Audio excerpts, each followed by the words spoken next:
How should India be dealing with the latest threat to its national security?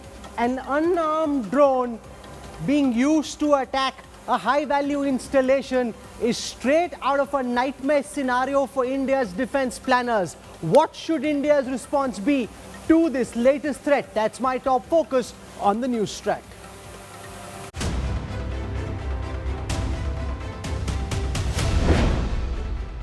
New challenge in the anti-terror fight.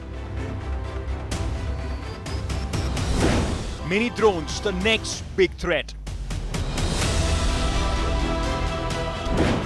Two daring bids in 2 days in Jammu and Kashmir.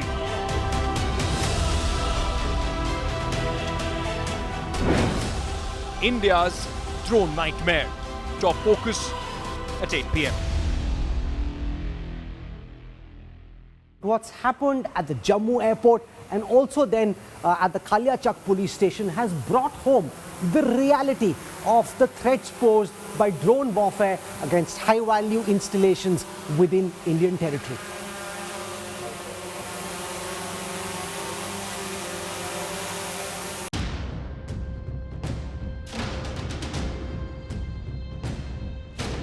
After drone attack at the Jammu Air Force Station on Sunday, no stopping drone terror in Jammu. Hours after a drone carrying 2 IED payloads rocked the high-security airbase, around 8 kilometers away, 2 more drones were spotted at the high-security military base in the Kaliachak area, triggering another major security scare.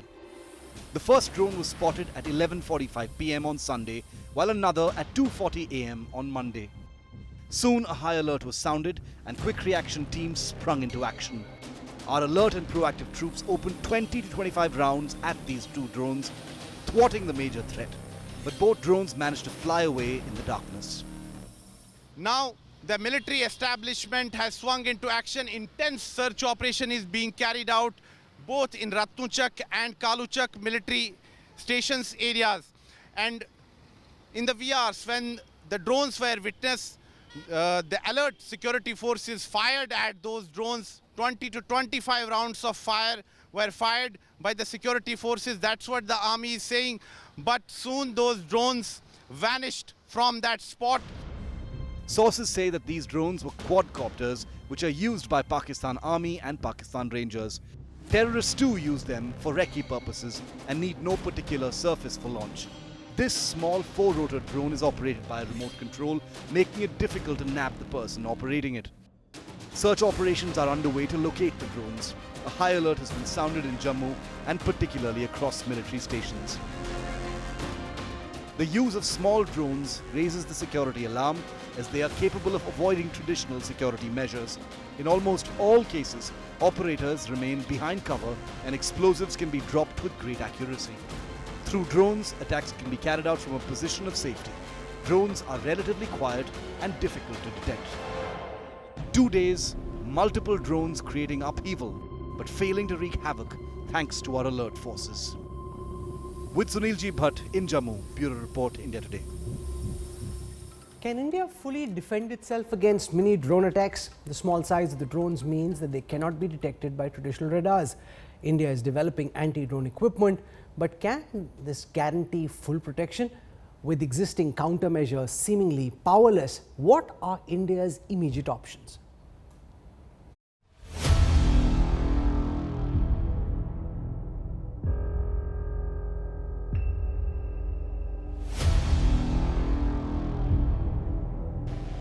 Tiny little carriers of terror, with nothing but the wind beneath their little rotors. They've signaled a new nightmare for Indian security. We've long been in the age of military drones, but it's the most simple of these unmanned air machines. Tiny little hobby quadcopters that are now the compellers of India's sleepless nights.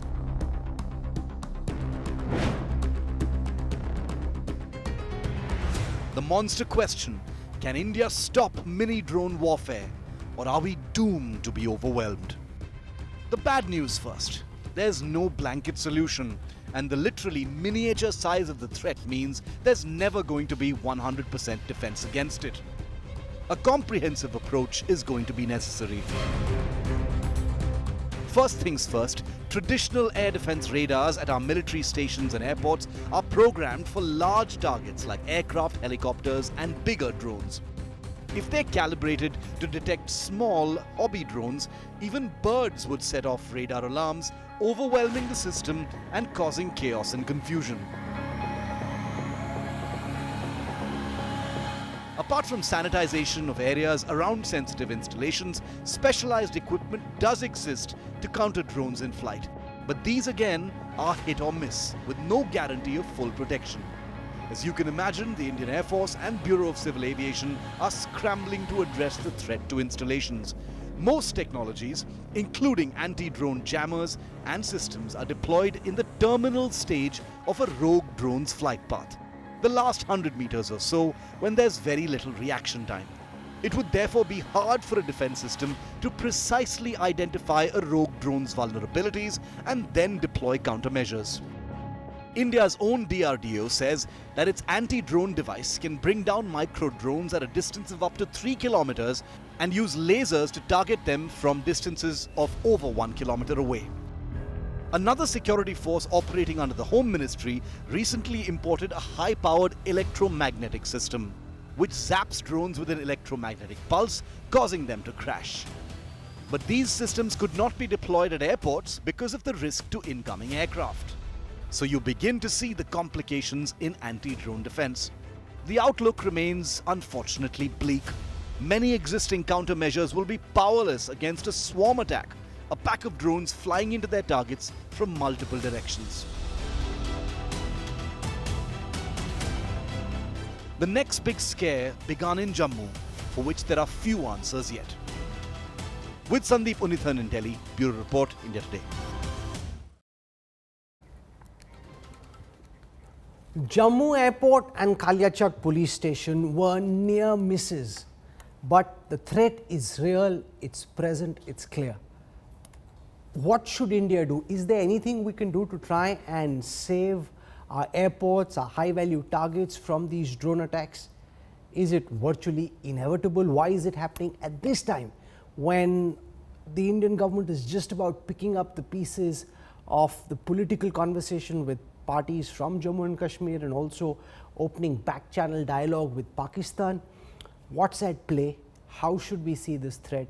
What can happen next? Joining me for perspective, Lieutenant General Syed Ata Hasnain, former General Officer commanding 15 Corps, with us for a perspective from the Indian Air Force, because it was the Jammu Air Base, airport, which was under threat in the first go. We had Air Marshal P.S. Ahluwalia, former Air Officer Commanding-in-Chief of the Western Air Command. Just what kind of threats does this throw up in India's defense as it exists at this moment? We've got Abhijan Rej, Security and Defense Editor at The Diplomat, Director of Research at The Diplomat Risk Intelligence.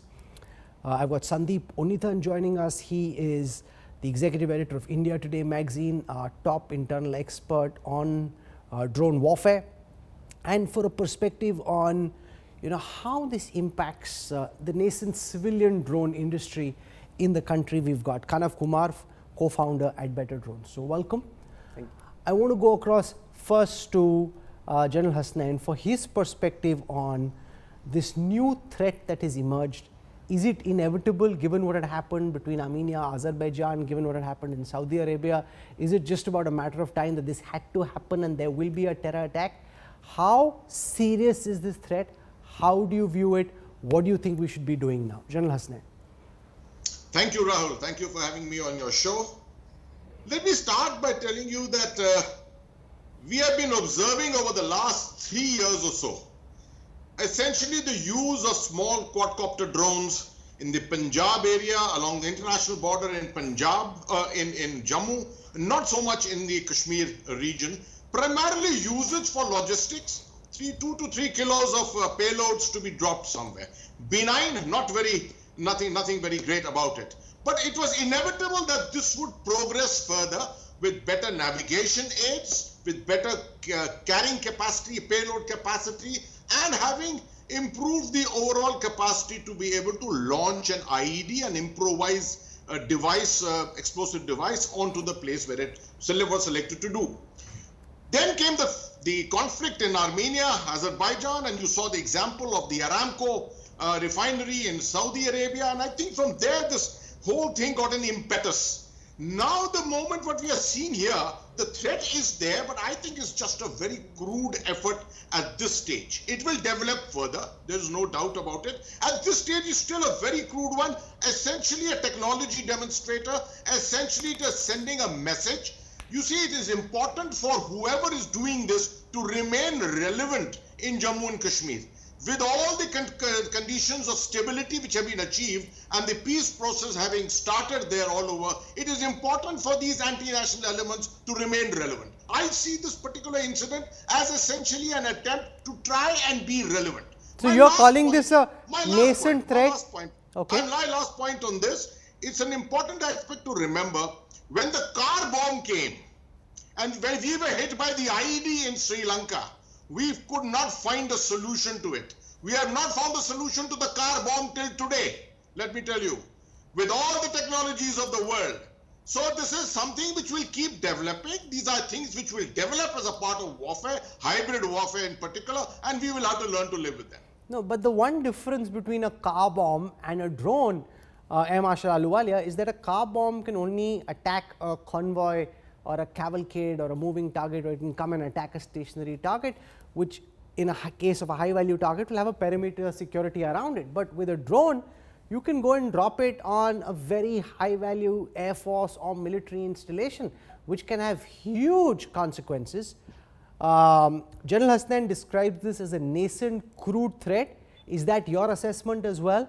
Or is this something which completely forces a thorough re-evaluation of how we view securing our national and defense assets? Well, Rahul, I mean, I just totally disagree with that statement that this is in its nascent stage. It is not a very big threat, etc. Threat has been developed for many years now. We have been at it trying to spruce up the defenses for quite some time. The threat is real. The threat is military. You can use these UAVs, which are smaller in size, for reconnaissance, for intelligence, for surveillance, etc. But most importantly, you can imagine that these two so-called crude IED bombs, if they had hit the helicopters or the attack helicopters on the tarmac, there would have been plenty of destruction. And that destruction would have given the opposite side so much of publicity that that itself would be a psychological warfare effort. More importantly, in the future, you see, you have many types, you would say, or not many types, but between 1 to 5. That's what is available in the market today. That's commercial. Because the FAA, that's the American Aviation Authority, has defined them between 1 to 5, type 1 to 5, depending on the size, depending on its range, depending on its endurance and other things. But militarily, you can classify it a little differently. You can classify the tactical, the semi-tactical, and the strategic. So therefore, this depends on the kind of payload that you can carry. You can imagine the kind of payload between 0 to 50 kgs, and then from 50 to 200 kgs, 200 to 2000 kgs plus. Now, to define, what we're getting, like the MQ-9, the Navy is getting, that is huge. It can go to 1,500 kilometers, carry over 1,000 kgs of weapon load, and be destructive to the point targeting. We don't want to get into that at this point in time. How do we protect that? That is easy to do. But protection against these small targets, it is a little tricky, but not impossible. It is tricky because first thing you need to do is pick up a target. Next, you need to identify it. Thirdly, you need to be able to kill it. So if you're not able to pick it up in time, you're not going to be able to track it and fire a killer, any kind of weaponry that you have, to kill it in the air or on the ground. Now the question is, what are the assets that are available to you to be able to bring these small drones down? As far as picking up is concerned, there are plenty of sensors, what they call the MTS, the multi-targeting sensors, which work in an electromagnetic spectrum. to be able to pick up the target, because the time period for you to pick up, identify, and launch is just a few seconds. And the distances we're talking about here is anywhere between about 2 kilometers to 3 or 4 kilometers. So therefore, you have to pick up. So you have these MTS working in the electromagnetic field to be able to pick up. But more importantly, how do you kill? So this is the technology that is moving forward very rapidly. And what is happening now is you're converting, the electricity into light. That is where the laser comes in. So Okay. what you refer to as laser. Can I clarify? Just one Can I second, please. clarify I want to something, go Rahul? across to Sandeep Punithan on what was used in this instance, because huge unmanned drones are not what we saw. These are very crude drones, very light drones, and yet somehow mercifully they were not able to hit the target, which seemed to have been the helicopter that was parked close by. What details do you have about, by speaking to officers in the security establishment, about what was the motive? Is this them testing their capabilities? Is this a failed terror attack? And about the nature of the drone that was used and the explosives that were attached to it. Sandeep. Well, Rahul, firstly, the drone seems to have been a smaller drone, or possibly a quadcopter of the kind that are commercially available off the shelf. But what is interesting here is that the payload, the explosive that it was carrying, appears to have been very sophisticated. And military engineers, sappers who studied the bomb damage pictures suggest that this was actually a shaped charge that was used. Because if you see the way a 6-inch slab of concrete had been punched through, that is a kind of explosive force that is delivered by a shaped charge. So it's, if you're looking at drone operators who have the ability to mount conventional shaped charges on commercially available drones, then the game completely changes. Then you're not dealing with a bunch of amateurs. You're dealing with someone who has access to military technologies and weapons and explosives. And it opens up a whole new world of possibilities of the kind of targets that can be hit by these. And Rahul, this is not something new, that the government has always known of this fact. At least 2 years back, there was a committee of the Bureau of Civil Aviation and Security which sat down and identified counter-drone technologies, because they knew that an attack of this kind was, it was only a matter of time before it, unfolded. And this is exactly what seemed to have happened. But, regrettably, our technology has not been deployed in the field as yet. We have instances of, one or two government agencies. The NSG has a couple of these, counter-drone technologies, but they've not been deployed in a way that, inspires confidence, especially around your vital areas, vital establishments. But how much would it cost, Sandeep, airbase if we were to establish others. this anti-drone technology at our various air bases? But where do you go? Do you go to an Air Force air base? Do you go to airports? But they could just pick some other target. Given the sheer number of high-value installations, how much would it cost to set up some kind of a security mechanism to cope with these drones? Well, Rahul, again, this is something that the government has to kind of decide what is the figure that they want to put aside for security, because the sky is the limit. You cannot end up protecting every single base and installation. They have to look at a certain amount of vital areas like airports, air bases, and all that, which are very close to these, close to the international border and the line of control. So at least you have a basic defensive setup. And because what we are seeing in J&K and along the LC is something like what we saw about more than 20 years back, when the first wave of Fedayeen attackers, if you remember, Rahul, started hitting various military bases. So this is a new level of warfare that we've graduated onto, and it's only a matter of time before this becomes more widely proliferated, and with the kind of sophistication of drones that are coming in, they're becoming smaller, they're able to carry heavier payloads. So it's opening up the country to a whole new form of irregular warfare, gray zone warfare, you can call it whatever, but the threat is very real and staring at us in the face. Okay, so what does one make of the timing of this drone attack? Remember, the last time there was a peace effort between India and Pakistan, and Prime Minister Modi went to Ravindra and met with Nawaz Sharif, there was a terror attack soon after. Now, We saw the Indian Prime Minister meet with political leaders from Jammu and Kashmir. Devendra Rana joins us. He's one of the senior most leaders of the National Conference, understands the politics and its dynamics in Jammu and Kashmir, and also has a good sense of military strategy. Now, Devendra Rana, what do you think of the timing of this attack? Soon after Farooq Abdullah, Omar Abdullah, Mehbooba Mufti, Ghulam Nabi Azad and other leaders from Jammu and Kashmir met with the Indian political leadership in Delhi. You've had this drone attack in Jammu and then at Kaliachak, the drones being found. What's your sense of what's going on? What do you make of this timing? It's a very serious matter. Terror and talks cannot go along together. The moment these talks internally started, because there is a dimension of external dialogue also, and there is a feeling that some track 2 dialogue is going on, because of which ceasefire also happened. And people of Jammu and Kashmir get relief when there's a ceasefire. But this kind of machinations by Pakistan to disturb peace, now whether this is a machination by the state actors or the non-state actors in Pakistan, they will know, but definitely the drone attacks is a new dimension, and Pakistan is responsible for what has happened. And this is a very, very serious matter. Killings have started, are happening in Kashmir also.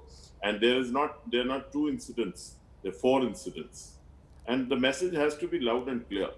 Internally, a very good start was done by the Honorable Prime Minister when he had an inclusive dialogue. And dialogue broke the logjam, and dialogue is the way forward.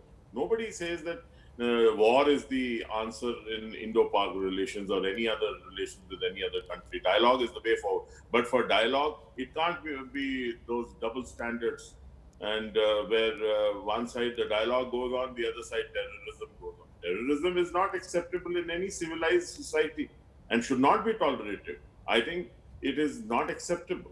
And terror and talks cannot go together. It might just sound like a phrase, terror and talks don't go together, but messages have to be loud and clear that we will not tolerate terrorism on our soil, and that there should be no compromise on that. No, but that throws up, General Hasnain, the prospect of any terror attack, even if it is done by non-state actors in Pakistan, potentially derailing not just the India-Pakistan ceasefire, but also this dialogue that's just started between the Modi government and the political leadership of Jammu and Kashmir.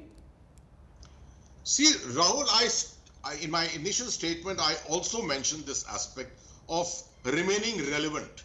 You've seen over the last 2 years, ever since 5th of August 2019, the kind of situation which has emerged despite COVID and everything, the kind of situation that the security forces, the political establishment, the bureaucracy have been able to achieve in the state of Jammu and Kashmir. Now, this is not something conducive to Pakistan's interests. So, whenever something happens which is going to take the process even further, there will be efforts to try and pull this back. There will be obstacles. I entirely agree with what Devendra Rana Sahab says. There will be obstacles of this kind, and it will always mean some kind of thing by which the attention is diverted all over again. In this case, why I particularly mentioned, and I again counter what Marshal Ahluwalia says, I would still remain on that perception that this was only a demonstrator. Much more will happen in future. I have never said that they don't have the capability in this world. I mentioned all the prospects of what drones can do. Drones can come and do a hell of a lot here. But for the moment, the attempt was essentially to remain relevant to the situation. And this very correctly what Sandeep had said. Just like 20 years ago when the Fedayeen came, here was something completely new. I was there in the valley when the Fedayeen came. I know the manner in which we were taken by surprise at that time. This is exactly what is happening now again. Although I think we are still a little better prepared to handle the situation from every angle. Abhijnan, Raj, are we, according to you, better prepared to deal with this threat, or has the security establishment been caught wanting, and should we have done more given what was already happening in Saudi Arabia, given what had happened in global conflicts? See, Rahul, the important thing to notice about what happened is that it has just not happened in the case of the Azerbaijan-Armenia conflict or in Saudi Arabia. If you look at what was going on between Hamas and the Israeli military, just very recently, you saw Hamas deploying small drones alongside their usual rockets that do. And the Israelis, for example, remain particularly concerned about this emerging threat for smaller drones. They've invested quite a bit of money in developing countermeasures. Because as some of the panelists have already pointed out, the countermeasures are not easy. It's not obvious. It's not a matter of just installing some more air defense radars and you just say, you know, I've done my duty. There are electronic countermeasures, jammers. There are many things, all the way from that to, you know, some analysts, since this happened on Sunday, they also said these more science fiction-like notions of directed energy beams. Point is that this is one part of the story is about developing countermeasures. The other part of the story is developing the ISR capabilities needed to detect them, because you have to detect them early enough so that you can deploy these countermeasures. So the whole suite of solutions that you need to protect Indian installations close to the line of control or the international border against drone threats, both military drones, proper military drones that were deployed in the Azerbaijan-Armenia conflict, and also these smaller drones. What I have some degree of problem with the narrative that you've seen in the media since yesterday was that there was a degree of panic among some sections of the strategic community. I'm not saying everybody panicked, some people did. But if you look at the trajectory of where drones were going, I would have said that this was just a matter of time. That, you know, these commercial quadcopters are not expensive. Okay, as Sandeep very nicely pointed out, what is interesting here is the shape chart used. It's the payload that is more interesting than just the quadcopters. So, but I have another, you know, listening to some of the panelists that have joined me, you know, a thought occurs to me. The thought occurs to me that we still don't know whether the drones originated from outside India, from Pakistan. I'm not going to say Pakistan occupied Kashmir, just Pakistan, because remember it's the international border there. Are they domestic?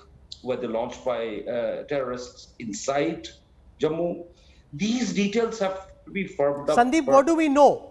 We know that some of these drones have a capacity of about 13 odd kilometers, the ones that were used, but we also know that the Jammu airport, for example, has a lot of unauthorized constructions very close to the airport. We also know that that's the case with many airports in India. So you could have somebody, you know, he's just taken over a small shanty in one of these slums and he's sitting inside straight out of an Amazon or Netflix serial, and he's working on his screens, and he could be looking to target one of our high value military installations. Where did this drone come from? Do we know?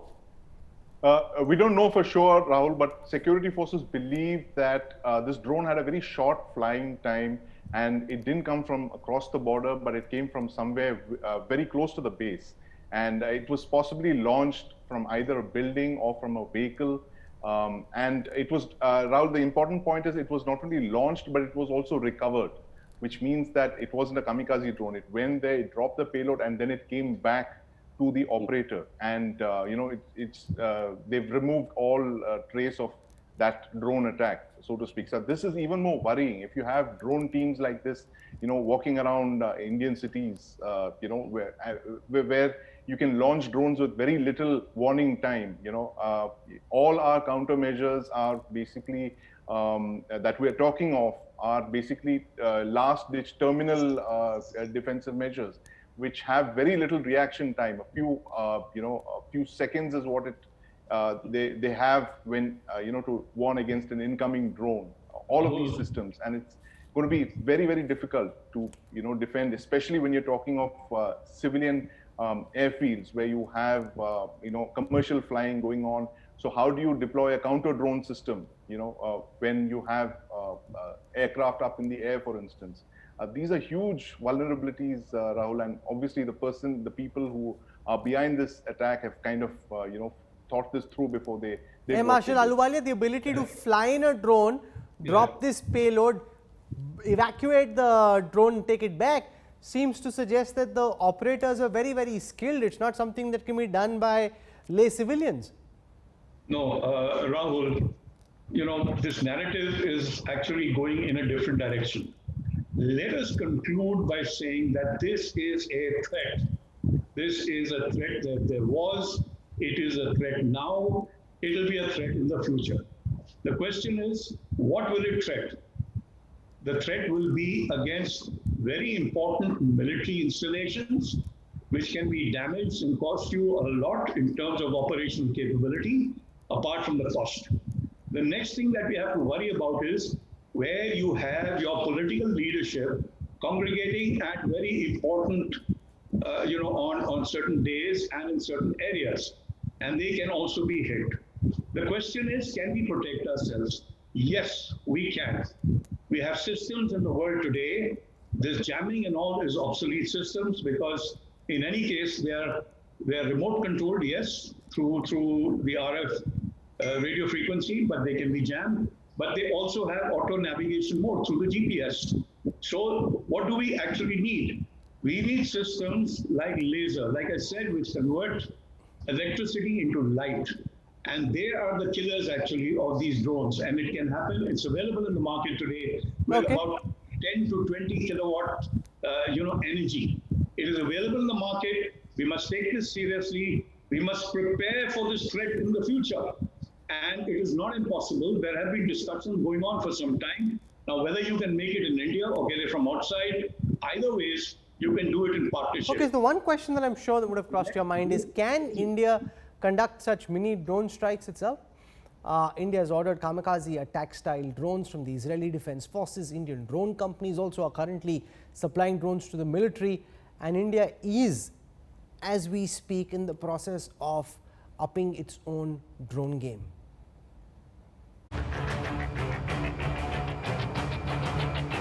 You've been watching the news of the mini drone attacks in Jammu. Dinky little plastic drones triggering a state of high alert. Bits of plastic sparking fear and terror in an age of high-tech warfare. But you're probably also thinking, can't India also conduct mini drone strikes? The simple theoretical answer is yes. Converting a hobby drone into a grenade carrier isn't a complicated task and can be done at low cost without much effort. These silent killers are hard to detect and neutralize in time and can be used to wage war with plausible deniability. But if your question is whether India conducts such mini drone strikes already, well, that's where things begin to blur. Let's tell you what we know for sure. For starters, like we said, rigging an IED or grenade to a drone isn't difficult. Several medium performance hobby drones can easily be integrated for such tasks.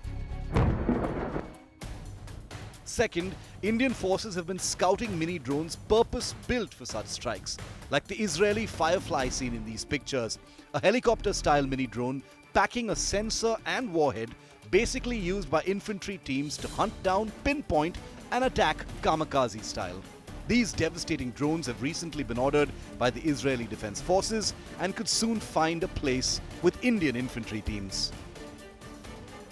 And finally, Indian drone companies, which already supply high-quality drones to the Indian military, are looking to offer armed varieties of their quadcopters, giving the military the option of purchasing specialized, tiny hunter-killers. There are multiple things, Shiv. So there are various category of armed drones that will be required, and there are reports that a significantly large number is going to be required. However, as a company, IdeaForge is probably not going to look at arming them ourselves. At the very best, we may look at partnering with people who want to, put such payload. Now, whether do we have payload capability or not, we do have payload capability on some of our systems. However, we are probably only looking at partnerships in that domain. So we're going to be exploring this via partners. The utility of drone attacks like these is they're difficult to trace back and provide a compelling low investment effect on the adversary. Whether India will deploy such tactics remains to be seen. Bureau Report, India Today. They're just a few kilos in weight, mostly made of plastic, need very little and basic skill to operate, and they've just joined the cutting edge of the terror knife against India. In an age where artificial intelligence and advanced drone warfare is ruling the roost, the simplest, most rudimentary drones are proving to be a serious security headache globally and have already been deployed with deadly effect. The future warfare is said to be unmanned. India saw a small glimpse of it. The twin blasts in the Jammu Air Force Station are said to be the first drone attack on Indian military establishment. Alarm bells ringing over the lurking threat. A big hole on the roof of a building inside Jammu Air Force Station, where 2 blasts took place early Sunday morning, indicates an aerial attack using drones was part of the plot to target helicopters. The use of drones to carry out bombings might be a first in India, but it's a tried and tested attack method. Taliban have deployed small drones to drop bombs on government forces in recent attacks. Even ISIS has used the ploy to carry out attacks. Here is how drone attacks work. Drone attacks can be carried out by dropping bombs, firing missiles, or crashing armed UAV into the target. The stealth features allow the drones to go undetected, making deep penetrations. US forces have also adopted the strategy of drone warfare to ensure there are less casualties. More recently, the Azerbaijan used armed drones against Armenia last year. Various kinds of armed drones can carry payloads of about the weight of a grenade or a handgun. But new technology could soon come, allowing heavier payloads. Not just military targets, but drones could pose a big threat to critical civilian infrastructure like dams, power plants, and bridges in time to come. Drones are changing the face of modern warfare. Aerial attacks using drones loaded with missiles and laser-guided bombs capable of destroying targets deep inside enemy territory are the way forward. India too is developing such technology to boost its unmanned warfare tactics. China is a big player when it comes to drones and unmanned aerial vehicles. But Pakistan is also looking at using armed drones with Beijing's help. China has invested a lot of effort in developing civilian drones, and the same has been translated into combat drones. China is also one of the leading countries when it comes to R&D concerning drone technology.